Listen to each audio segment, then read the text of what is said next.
ரைஸ்னா dialogue 2026 ஒரு மாநாடு நடந்துச்சு. அந்த மாநாட்டில் கலந்து கொண்ட ஃபின்லாந்து அதிபர் அலெக்சாண்டர் ஸ்டெப் அவர் இந்தியாவோட வெளிநாட்டு கொள்கையும் இந்தியாவோட செயல்பாட்டையும் பற்றி மிகப்பெரும் பாராட்டியிருக்காரு. என்ன பாராட்டியிருக்காருன்னா ஒரு செயலற்ற தன்மையில் இருக்கிறது ஒரு பவர் ஆஃப் என்கேஜ்மெண்ட் கிடையாது. அதே நேரத்தில் இந்தியா பார்த்தீங்கன்னா எந்த ஒரு அதிகாரப்பூர்வ கூட்டணியில் இராணுவ கூட்டணி எந்த ஒரு செயல்பாட்டில் இல்லாட்டினாலும் தன்னோட செயல்பாட்டினால வெளிநாட்டில் இருக்க எல்லா இடத்துலையும் தனித்துவமாக இருக்கக்கூடிய விஷயம் இருக்கு. இந்தியாவோட வலிமையை உலக நாடு செயலில் தன்னை இணைச்சு செயல்படுது அப்படின்ற ஒரு விஷயம் சொல்லியிருக்காரு. மேலும் இன்னொரு விஷயம் சொல்லியிருக்காரு. இந்த யூரோப்பியன் இந்தியா ஸ்ட்ராட்டஜிக் பார்ட்னர்ஷிப் அப்படின்னு சொல்லிட்டு இந்த ஒப்பந்தம் போட்டிருக்காங்க. இந்த ஒப்பந்தம் மூலமா அது சாதாரண ஒப்பந்தம் இல்லை, இது ஒரு புதிய காலத்துக்கான தொடக்கம், அதாவது நியூ இயரா அப்படின்னு சொல்லுவாங்க. ஒரு புதிய சகாப்தத்தை ஏற்படுத்தக்கூடிய விஷயங்கள் இருக்கு. உலகத்துல ரெண்டு சக்திகளால் மட்டும் நிர்ணயிக்கக்கூடாது, உலகத்தில் இருக்க அனைத்து நாளும் ஒருங்கிணைச்சு போகணும், அப்படி ஒரு செயல்பாட்டு இந்தியா இருக்கு அப்படின்னு. உதாரணமா என்ன சொல்றாருன்னா, ஒரு ஏகாதிபத்திய நாடுகள் இந்த மாதிரி கூட, குறிப்பா அமெரிக்காவை சொல்றாரு என்ன தெரியல, பட் அவர் சொல்லக்கூடிய உலகத்தில் 2 நாடுகள் மட்டுமே டிசைட் பண்ணக்கூடாது, அது எல்லா நாடுகளும் ஒருங்கிணைந்து செயல்பட்டு இருக்கணும், மற்ற நாடுகளின் கருத்துக்களை கேட்க வேண்டும், அந்த மாதிரி செயல்பாட்டில் இந்தியா இருக்கு அப்படின்னு சொல்லிட்டு இருக்காரு. மொத்தமா என்ன சொல்றாரு, நான் சுருக்கமா சொல்ல போனேன்னா உலகத்தினோட வெளிநாட்டு கொள்கைக்கு எடுத்துக்காட்டா இந்தியா இருக்கு அப்படின்னு சொல்லிட்டு மிகப்பெரிய பாராட்டு தெரிவிச்சிருக்காரு. இந்த செய்தியை எடுப்பாருங்க.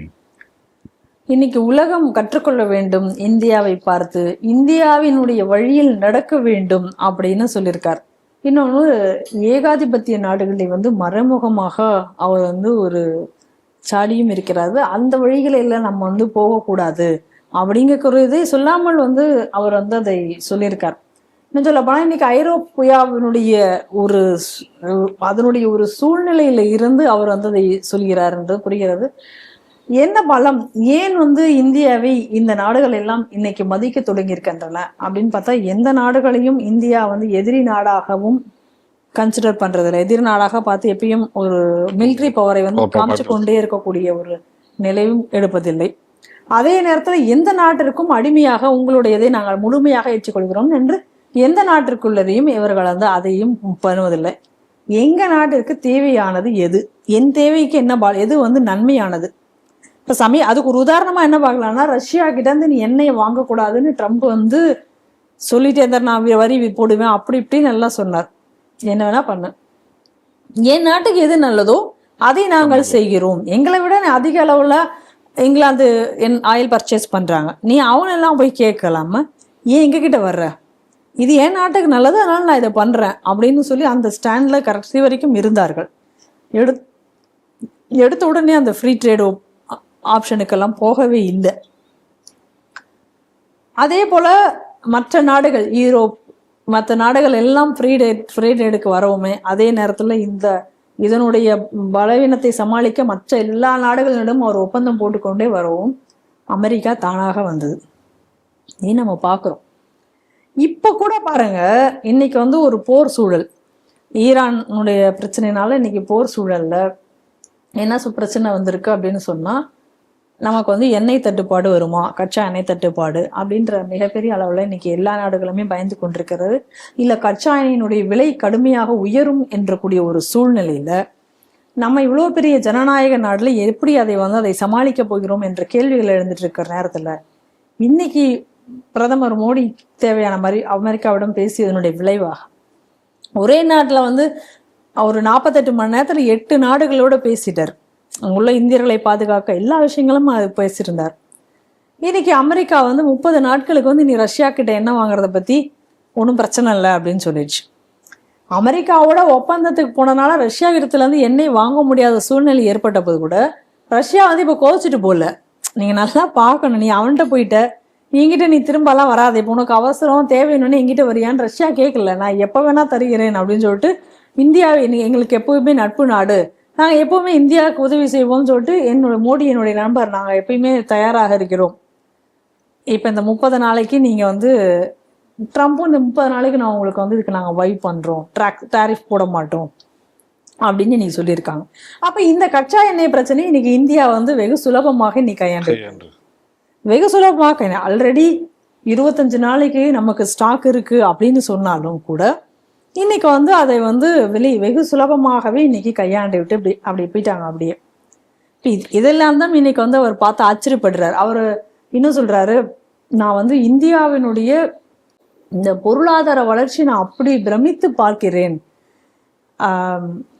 ஒரு காலத்தில் நான் இந்தியா பார்த்துருக்கேன், ஏன்னா இப்போ நான் பார்க்கறதுக்கு இவ்வளோ வித்தியாசம் இருக்கு அப்படி என்பதை அவர் சொல்கிறார். அதுக்கப்புறம் கனடா நம்மளை வந்து எதிரியாவே பார்த்துட்டு இருந்தா, இன்னைக்கு கனடா பிரதமர் மோடியை பற்றி நான் அந்த ஒரு பேசும்பொழுது, ப்ரெஸ் மீட்டில் பேசும்பொழுது, நான் மோடி போன்ற ஒரு மனிதரை நான் பார்த்ததே இல்லை, அவர் வந்து ஒரு யூனிக் பர்சன், ஒரு நாள் கூட அவர் வந்து ஒரு ஆஃப் எடுத்துட்டதே கிடையாது. இத்தனை வருஷ இதில் குஜராத் முதல்வர்ல இருந்து அப்படியே அவர் பிரதமராக இருக்கிறார். இத்தனை வருடங்கள்ல வந்து அவர் வந்து ஒரு நாள் கூட வந்து அவர் வந்து ஒரு ஆஃப் இது மாதிரி எடுத்ததில்லை. இப்படி உழைக்கக்கூடிய ஒரு மனிதரை நான் பார்த்ததே இல்லை அப்படின்னு வந்து சொல்றாரு. நாமளாம் வந்து ஒரு குடும்பத்தோட போவோம், வெளில போவோம், அது மாதிரி எந்த ஒரு இதுவுமே இல்லாம இருக்கக்கூடிய ஒரு மனிதர். அப்ப இந்த நாட்டிற்காகவே சிந்தித்து இந்த நாட்டிற்கு எது சிறந்தது, இந்த நாடு மட்டும்தான் முக்கியம். அப்ப இந்த நாடு ஏற்கனவே எப்படிப்பட்ட நாடு, நம்ம நாடு ஒரு தர்மத்தின் அடிப்படையிலையும் ஒரு நியாயத்திற்கும் கட்டுப்பட்டு அதனோட எலிமெண்ட்ல இப்ப இல்லை, நம்ம எந்த காலத்திலும் இந்தியா வெளிநாடுகளுக்கு சென்று ஒரு நிலத்தை ஆக்கிரமிப்பதற்காக இல்ல அங்க இருக்கக்கூடிய செல்வத்தை கொள்ளையடிப்பதற்காக அப்படின்னு சொல்லி ஒரு போர் நடத்தியதாக வரலாறு எதுவும் கிடையாது.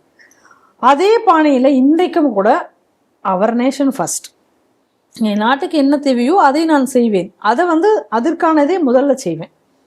அதே நேரத்துல இன்னைக்கு எதிர்கட்சிகள் வைக்கக்கூடிய விமர்சனங்களுக்கோ இல்ல இன்னைக்கு எவ்வளவு தூரம் இந்த எதிரி கட்சிகளாகவே மாறி இன்னைக்கு எவ்வளோ ஒரு விஷயங்களை அவர்கள் கிரியேட் பண்ணப்பது கூட அதை பத்தி எதுவுமே கவலைப்படாம நீ என்ன வேணா சொல்லு, என்ன வேணா பண்ணனா என் நாட்டிற்காக நாங்கள் இந்த பணியை செய்வோம் அப்படின்னு சொல்லி தொடர்ந்து வந்து இந்த நாட்டை வந்து ஒரு முன்னேற்ற பாதையில் கொண்டு போவதை மட்டுமே இன்னைக்கு வந்து கொண்டு சென்றிருக்கிறார். நம்ம இன்னைக்கு பார்க்குறோம், இந்த ஏஐ மாநாடு முடிந்ததுக்கு அப்புறம் ஒவ்வொரு உலக நாட்டு தலைவர்களும் இந்தியாவை பத்தி இன்னைக்கு என்னென்ன விஷயங்களை இன்னைக்கு சொல்லியிருக்கிறார்கள், எப்படி இன்னைக்கு வந்து இந்தியாவை அவர்கள் பார்க்கிறார்கள், இது எல்லாத்தையுமே நம்ம வந்து இன்னைக்கு வந்து நம்ம பார்க்குறோம். அதனால இப்ப மோடியுடைய ஒரு இந்த அதுலேயும் கூட என்ன பண்ணாங்க, அந்த ஏஐ மாநாட்டிலையும் ஒரு கேவலமான ஒரு விஷயத்தை வந்து காங்கிரஸ் வந்து அங்கேயும் அரங்கேற்றியது. ஆனால் அதை பற்றியெல்லாம் எதை பற்றியுமே கவலைப்படாமல் ஒரு தனிப்பட்ட ஒரு பாதை சூஸ் பண்ணி போயிட்டுருக்காங்க. அதாவது வின்சென்ட் சர்ச்சில் சொன்ன ஒரு விஷயம்தான், குலைக்கிற நாய்க்கெல்லாம் வந்து கல் எடுத்து நம்ம அடிச்சுக்கிட்டே இருந்தோம் அப்படின்னு சொன்னால், அதாவது போகிற வழியில் நிறைய நாய் குலைச்சிட்டே வருது, ஒரு நாய்க்காக நீ கல் எடுத்து போட்டுகிட்டே இருந்த அப்படின்னு சொன்னால் நீ போய் சேர வேண்டிய இடத்துக்கு நீ போய் சேரவே முடியாது அப்படிங்கிற ஒரு இதில் சொல்லுவார். அந்த மாதிரி இதுவரையெல்லாம் அவர் கண்டுக்கிறதே இல்லை.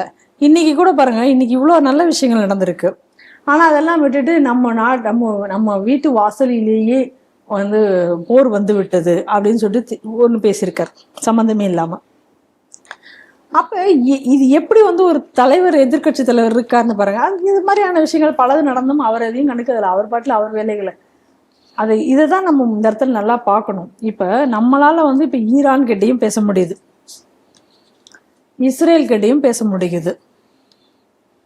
இப்போ ஈரான்லையும் பேசி அங்கே உள்ள இந்தியர்களுக்கு பாதுகாப்பு தர வேண்டும் என்று அங்கேயும் பேச முடியுது, இஸ்ரேல்லையும் பேச முடியுது. சுற்றியுள்ள அனைத்து யுஏஇ நாடுகளிடையிலையும் இன்னைக்கு வந்து இந்தியாவால் பேசி அங்கிருந்து நம்ம இந்தியர்களை பாதுகாப்பாக மீட்டு கொண்டு வரக்கூடிய ஒரு பணியை செய்ய முடிகிறது. உக்ரைன் கிட்டையும் பேச முடியுது, ரஷ்யா கிட்டையும் பேச முடியுது. இந்த பக்கம் அமெரிக்காவிடம் டீல் வைத்து கொண்டு இந்த பக்கம் ரஷ்யா இடத்துல இருந்து நம்மளால எண்ணெயும் வாங்க முடிகிறது. எப்படி இது எல்லாத்தையும் நம்மால வந்து செய்ய முடிகிறது அப்படின்னு சொன்னா, இதற்கு காரணம் என்னன்னா, அதனாலதான் அவர் சொல்றாரு, இது வந்து இந்த விதமான ராஜதந்திரத்தை தான் மற்ற நாடுகள் வந்து படிக்க வேண்டும். ஏனென்றால் இன்னைக்கு இருக்கக்கூடிய அந்த மேற்காசிய நாடுகள் நடக்கூடிய போர்கள் எல்லாத்தையும் வைக்க போகும்போது இந்த போர் அப்படிங்கிறது வந்து எதுக்கும் வந்து ஒரு தீர்வாகாது. போர் வந்து இந்த மனித குலத்திற்கு அப்படிங்கிறது ஒரு பெரும் தீங்கை தான் விளைவிக்கும். ஆனால் இப்படி ஒரு ராஜதந்திரத்தோடு இந்த மாதிரியான ஒரு விஷயமாக இதை கொண்டு செல்ல வேண்டும். அதை இன்னைக்கு அழகாக இந்தியா கொண்டு சென்று கொண்டிருக்கிறது. இதை நாம் அனைவரும் பின்தொடர வேண்டும் இந்த விஷயங்களை அப்படிங்கிறது தான் இன்னைக்கு வந்து இந்த ஃபின்லாந்து அதிபர் அவர் வந்து பேசக்கூடிய அவருடைய கருத்துக்கள்ல இருந்து நம்ம பார்க்க முடிகிறது. அதனால இந்தியா வல்லரசாகக்கூடிய நாட்கள் வெகு தொலைவில் இல்லை. நிச்சயமாக இன்னைக்கு இருக்கக்கூடிய இந்த மோடி போன்றவர்களின் தலைமையில், அதாவது ஒரு இந்துத்துவவாதி தலைமையில் இருந்தால் எப்படி அதுக்கான வெற்றி என்பது கிடைக்கும் அப்படிங்கிறத நம்ம இந்த ஆட்சியை வைத்து பார்க்கலாம். ஆனால் இவருடைய பணி தொடர நிச்சயம் நாடு இங்கு உலகின் குருவாய் சென்றடையும் என்பதில் நமக்கு எந்த சந்தேகமும் இல்லை.